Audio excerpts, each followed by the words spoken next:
G'day guys, welcome back to Beers and Breakevens, brought to you by Blue Wealth Property. Reach out to Tony and the team. He'll be featuring on tomorrow's show with us to talk a little bit Canterbury Bulldogs. Also brought to you by Bloke in a Bar. Go out and grab a case of Kempy's Drop this weekend. Supercoach done and dusted. NRL finals heading our way. Cannot wait.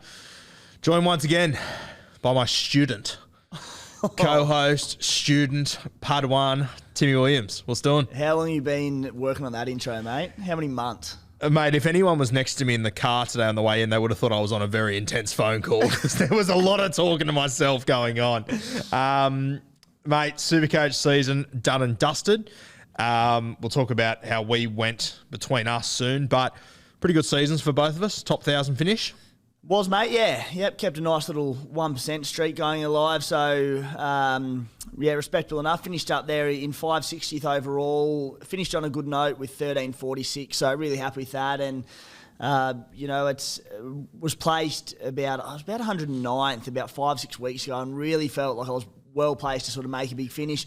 Didn't quite eventuate that way. Couple of the wrong decisions, couple of injuries and things didn't go my way. But that's all part of the game. So, mate, I'm not going to be upset about 560th overall, so it was a good season. Now, I guess as Supercoach players, we're trying to improve each and every year, and this is where I've got my worries about you. You finished 2 a couple of years ago, and you just seem to be on the downward fucking slide. Just can't seem to improve off the back of that. Me, on the other hand, stocks are fucking rising through the roof. 310 this year, slightly better than I think my second best, which would have been about 10,000 over the last 5 or 6 years. So very happy with that. Now, we came down to last week. There was 175 points between us. And I got to be honest with you, I was very fucking nervous. Very, very nervous. Run us through the weekend, how it all sort of played out. It was. So it was, you had me by 175 points leading into the weekend. I was thinking, it was achievable, but a lot of work to do.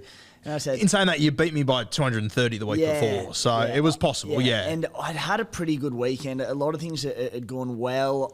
I knew you had a few different things go against you. You're a Cam Murray owner, yeah. Cam Murray owner, true. Murray was the big one. So when that happened, I was like, I'm a sniff here. Going into Sunday morning, it was something like you had 6 players, including Nico captain, and I had 3 left who you owned all of them. So you had 3 players to get, it was about 100 to 120 points. So I was like, likely, but 2 of those players were Jesse Ramian and Lockie Miller, who was like, they can go sub 30 on their day. They did last week, so. Last week, so I was like, outside, but I was a chance. And I was driving back from Coomera actually that day, and I was sort of trying to get updates on my phone and listen to a little bit on radio, and different sorts of things. And when Jesse Ramian scored, I was okay with it because him scoring was my lock of the week on the Halfback podcast. I'm like, all right, I can cop that. It was also off an intercept, so I don't think he got a line break for it. So I'm like, he can have his 17. I'll get my lock of the week. Boom. Anyway, I checked it about the 78th minute, saw the score, and I was like, I'm an outside chance here that they haven't gone that well. I pulled up about half an hour later, checked the score again, and Lockie Miller had scored with the line break in the 79th minute, and my heart just sunk. I knew that was me done. And, mate, the night before, I think it was Tom Gilbert made a cracking chase on Scotty Drinkwater. Was it Gilbert? No. Who? Eddie Blacker, Eddie that's Blacker, it, yes. Blacker. Oh, sorry, what am I talking about? Yeah, You're close. 15 for Penrith, wrong team. Supercoach expert here, by the way. And I was cheering him on. Good God. Yeah, so I brought in, obviously, Drinky this week as my final trade, and that was another dagger. So we had the little $200 side bet. I think you gave me a 125. Yeah, it was a mountain of points. It was, Fuck, I did you a favour. Good God. Yeah, well, absolute mountain of points. I couldn't have been any more generous. Mate, we're running a fucking charity over here. You still couldn't catch me. I gave you a 50-point start in a head-to-head bet, so that's rich. But even in that, so I brought Drinky in, skippered him, and then the Supercoach scorers up to their old tricks and had him on 90-odd, and then they did updates and he got the try assist. It came off Val, so he went up to about 115, 120, and that changed everything. I was sort of thinking, looking all right here. And then they ripped that back off him just as a final little knife in the back to my season. Took that off him, so you won our head-to-head bet on that as well because that 50-point gap became 30. So that cost me a cheeky 200. Yeah, I got to transfer that money to the scorers as well. Took care of me there. Now, let's have a look. Now, obviously at the start of the season, we put up $2,000 cash prize, free entry into the Beers and Breakevens group. And obviously, Matthew, the vacant block, he won overall Supercoach, taking home $50K. But in second place overall and first in our comp was Glenn, the Dark Knight, who takes home $5,000 from Supercoach, but also takes home $2,000 from us. So he comes home with a $7,000 prize pool. Glenn, so congratulations, mate. Reach out to us on your social medias. We'll get your bank details, flick it over there. Now, did you say that you think he's from Newcastle? Is that just because of his name? No. I reckon he'd be a Knights supporter. I have a feeling he said he was Western New South Wales, around the Bathurst and Orange territory, which very lovely part of the world. So if it's going out to a nice country bloke like Glenn, I'm more than happy to hand it over. And Glenn, if you are ever in Sydney, Big Smoke, come find us, yeah? Take him out for a night. A few tins, yeah, might even have him on here. But congratulations, Glenn. Unreal stuff. Hey, he didn't finish that far off. Mate, I was just about to say, he finished. Yeah. Jesus, impressive season by the bloke that finished first. Yeah, dominant, hey? Very, very dominant. So, yeah, congratulations to Glenn. $2,000 from us. We'll be looking into next season, how much of a prize pool we'll be putting up. I think we can probably up it a little bit next year, make it a little bit more interesting. Well, mate, you're on a 7-figure salary, so it'll be whatever you're willing to put up for us. 8, but that's fine. But we will be looking to have an even bigger prize pool for next year, so stay tuned for that. All right, let's get into our best and worst moves for season 2022. For me, I look back at my best moves. Probably I was one of the first to bring in Scotty Drinkwater. It was a bit of a pod move at the start. He turned out to be pretty solid throughout the season, but my big move on Drinky was that I captained him in round 13, the bye week. I think he went 120 odd there, so that really helped me. I got on Joey Tapine, and I have to give a shout out to one of your contributors, Stevie Hebner, who tipped me onto Joey Tapine, who I sort of said to him, I don't know about minutes with Ricky Stewart, and Steve sort of said, I've got a feeling he'll start to play good minutes, and from that week on, he turned into the fucking Terminator, so that was fantastic for me. Siva Talakai was the other one. I got on him I think I got him on the exact right time, and I probably sold him a little bit too late, but I think you had to be on him for that month or so where he exploded, and thankfully I was. What do you look back as your best moves for this year? You right there, mate? I almost died. Wouldn't that have been a good little outcome for you? Yeah. Good God. Go. Would have saved me $200. Sifa was one for sure, in the sense that most people were stung by him in some way or another. Some were really hurt by him. I think I got him the week he got his 150 odd, which was handy. My Eels boys, I did quite well around. I started with Dylan Brown. He was rock solid before. I traded him out round 8 at a tick under 700 grand. So again, in hindsight, could have held him all season, but he did a really good job for me. Made me plenty of money, scored well. But I traded Mitchy Moses in round 5 and got quite good value and points out of him at the time. And then Sean Lane was the other one that I got on, and you sort of were sitting there thinking, maybe if you can pot around and knock out 65 to 70. I think he was a buy-round player. He was just immense the whole back end of the year. So Sean Lane, the Eels boys, big time. They're probably the ones that I really look at in terms of my better trade in targets. And then I got my cheapies right very well all year. So stood me in good stead team value-wise, but there weren't too many that I missed out on in those, so that helped out.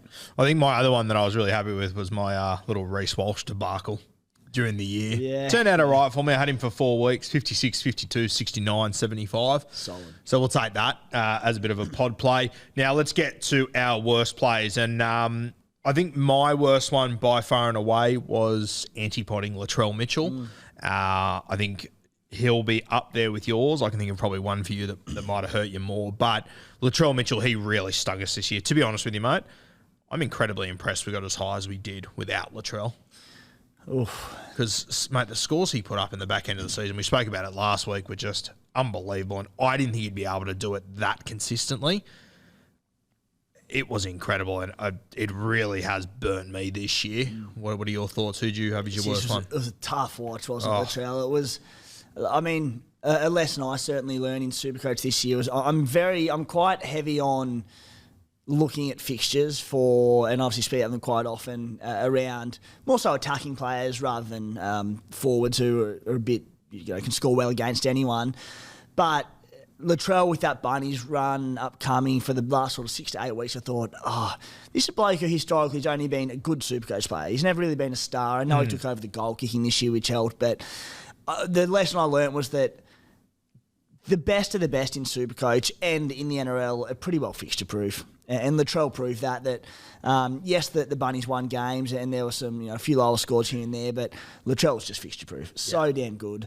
So Latrell hurt me, and that ties into the now folklore in Supercoach and SC Playbook, Beers and Breakevens, whatever you call it, the infamous Kalen Ponga trading. I was so excited about it. Brought him in at under 500k. He'd just come off that Game 3 Origin Masterclass. He had a 3-round average of something quite healthy and was just looking... We all know how good he looked in Origin 3. The Knights had a soft draw. Two really soft games coming up at the time. Might have been the Bulldogs and Tigers or Titans and Tigers or something. Brought him in as a pod play instead of Latrell. Latrell was only a couple of games back as well. And Ponga obviously got HIA'd or knocked out 10 minutes into the game and didn't feature again. So that one, and then because he went on to, it was probably stayed steady cash, but Latrell went big again. His price sort of got out of hand and I just couldn't quite get him in. He was so heavily owned 2 weeks later, Latrell, that it was like, look, if I'm realistic about making up any ground, going for Latrell at 90% with that run just didn't make sense. So, yeah, largely all around the fullbacks. And then you can tie into another few there, of course. You're never going to get every trade right, but I shudder every time I hear the name Grant Anderson. I think banked his sort of 15 points in was it the second major bye week there. Couple of others. Timmy Martin, he didn't end up being too bad. So I think the only week I played him was maybe the first major bye week. And I think he actually scored all right in that one, but didn't make a lot of cash there. Going a little bit too late on Nico Hines. I bit the bullet by about round 8 or 9, just before I think he had his biggest score of the year. So not horrible, but underestimated him a little bit. So they're probably the major ones for me. I think, mate, as far as this show goes and our rivalry, the Kalen Ponga one was huge, because I remember walking down to the cafe here the day that you said you were going to do it, and I said to you, I've got a big pod play I'm going for. I'm not going to pull the trigger this week, but I'm going to pull the trigger this week. And you interrupted me and said, I bet I've got a bigger one. I'm going KP. And I went, fuck, that's what I'm doing. Yeah. And thank God you went the week early, because that would have changed fucking everything. Yeah. Absolutely everything, that KP moment. And then the other two that were killing me for a while there, and it's funny how quickly Supercoach can change, but one that I definitely didn't get right, but I thought it was going to cost me anything decent in Supercoach this season, was Joey Manu. Again, another infamous, went Manu to Toto for that second major bye week, which Toto didn't actually play, but it looked a good trade. He turned up. Manu went on. That was when I hit my peak. He hit about 107th overall. The following week, I didn't own Manu for the Dragons game. He got 190. Lots of people skip it or looped. And that one killed me. His next 4 or 5 weeks went nuts. Manu went on, and I was basing everything off just the fact he was playing centre. Again, the Roosters some tough games. If he stays at centre, I'm okay with it. He ended up with a 5-round average to finish the season of 50-odd. Joey Taps, who again was killing me for ages, he ended up with roughly a 5-round average of about 50 as well. So ended up not being too bad there, but it was the year of Latrell and not owning or not owning him. Yeah, and I remember I obviously captained Joey Manu that afternoon, and I remember sitting there that afternoon thinking, he can't catch me now.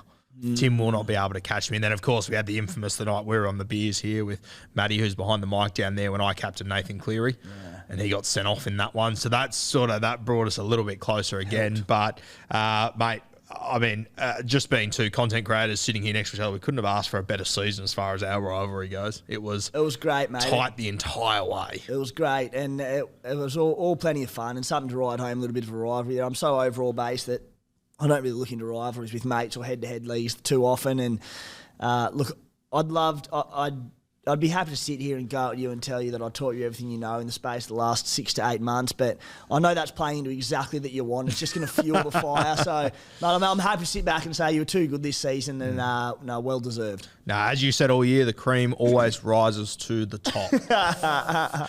Quote unquote. Yeah, but it builds for something pretty special next year, just quietly. I'm looking forward to it. We'll try and go back to back. See if you're a one-hit wonder or what. Mate, I've got one-hit wonder written on my fucking forehead. I have no doubt about that whatsoever. Now, mate, Boos, We assume they'll come back next year, might not. We had 5 this year. A lot of conversation around how to use them this season. I actually only used 4 of them. I finished the season with 1 boost up my sleeve still. I think that a lot of people have got the idea to use them early next year. They are a little bit overrated. I agree to some extent. But I think it's, as we said off mic before, and you'll talk more about, I think it's very dependent on the season. I feel like over the next 3 years, there could be 3 different correct strategies how to use your boost. It's going to be interesting how it plays out. What are you thinking as far as if we are given 5 boosts again next year, what's going to be your basic sort of strategy? Yeah, first look at the boost this season were, I think they were a great introduction just because just another factor, another few big decisions that had to be made throughout the season, but pretty overrated, essentially. Very handy at times, but different for the circumstances of every single team. If you start the year, I've seen like people reflecting saying, you need to use them early on and fix mistakes with your team. Some people start the year and they get their team right and they don't need to make 3 trades a week early on and they're happy using the 2 and saving them up for later on, in which case you don't need to use your boost early. On the flip side, you might get your starting side horribly wrong. Cheapies might be all over the shop. You might have brought a few guns in that have flopped or got injured, whatever. Those sides, absolutely go and use your boost early on and fix the mistakes you've made. And again, that changes year to year. That changes team to team. So it's very circumstantial. I was happy with my strategy around the boost this year, and I can't see it changing next year, and that is, provided nothing goes too nasty early on in the season, it's using them around the bye period. And this is obviously overall speaking. I think probably head-to-head, you can maybe look to use them earlier on because you're trying to get your best 17 as quick as you can. But overall, I just think using them... Well, next season we think there won't be rep round and we think there'll be 3 major bye weeks, which is chaos. We just need more to consider in Supercoach Daily. Along with the buys every week. Yeah, so I think that will probably bring Boost more into it. Yep. And I'll be looking to use mine the week before all 3 of those, and alternatively on the week after it. I think the week after what will be the 3rd major buy round is a really key one because that's where you go, overall players are so different. We try to get our best 17 as possible the week after that 3rd major buy round finishes. So it'll be targeting and saving a boost for that week. I did it this season, and I'm very happy with that. So, again, I'll be putting them all around the buy period, all going to plan. Now, mate, I was listening to the Supercoach Playbook a few weeks ago, and something that's really caught my interest, you guys talked about, and I think it could be perfect next year. If you're in a head-to-head comp with just your mates and that's all you care about, not picking a team for the first week, starting in the second week and using your boost to sort of wrangle in those points. Mate, I think if you're in a head-to-head comp, it could be the way to go. I really do. You get to sit back and watch everyone for the first week. In terms of... Like if you only care about the comp that you're just in with your direct mates, your cash comp, if you don't care about overall... Mate, I reckon it could be the play you get just because you're going to have, obviously, the Dolphins coming in. It's going to, stretch a little bit of depth across the competition. I also think week 1, if there's any week to miss, it's that one because every team comes in with fucking defense. There's normally not many huge blowouts in that week. I don't mind the strategy. It's a gamble, but I don't mind it to see where all the cheapies are. And then if you have got these 5 boosts and you use them efficiently, I reckon you can wrangle in 1,200 points across 25 weeks. And that's it. And why, you don't have to make your moves early on in the season. So there's plenty of logic to the move. There's risk involved, but it's a fun one for anyone ballsy enough to have. Mate, I reckon it'd be super exciting. All right, during the week you'd make your team and then just before kickoff, knock them all out. Yeah. Cause chaos in the group chat. I reckon it'd be good fun chasing as well. I tell you, I won't be one of them, but there'll be a few girlfriends and wives teams having a crack at it. No doubt whatsoever, yeah, which I back 100%. Guys, that will do us for our review of our teams for this year. Now, over the next 4 weeks, starting tomorrow, we will be going through every single team from the 2022 season and reviewing their Supercoach season and having a look at 2023, the guys that we will have our eyes on at the start of next season for a vast array of reasons. We'll also be having a look at the Dolphins. Now, we'll talk about them on tomorrow's show. Not a heap of guys probably in their starting teams, but I've got a couple of cheapies for you that I think are worth keeping an eye on. So we will have tomorrow, we'll be doing the bottom 4 teams and the Dolphins, so 5 teams to cover there. And then every Monday after that, the next 3 Mondays on the trot, probably Monday afternoon, we'll be dropping on YouTube and on the podcast a review of the remaining 12 teams. So we'll go the bottom 4, the next 4, then the bottom 4 of the top 8, and then the top 4 to finish. So we will be recording all those on one day. So fingers crossed, not too much changes over the next few weeks. It's rugby league, so surely nothing will change, right? What could possibly backfire? What could possibly fucking happen? I'm sure it'll be fine. Takes me back, 10 odd weeks ago when we did an entire show on Ryan Pappenhausen. We jumped off and then he got fucking COVID. That was one of the great kicks in the dick of all time. I'd made about 4 bits of content. Great. I think it happened with Nico Hines too, just quietly throughout the season. Unreal stuff. But thanks for joining us once again, guys. We'll have all those reviews coming tomorrow and over the next few weeks. Reach out to Tony and the team at Blue Wealth Property if you're keen to get involved, and go and grab yourself a case of Bloke in a Bar this weekend, the best drop in the country and in sport. Cheers, legends.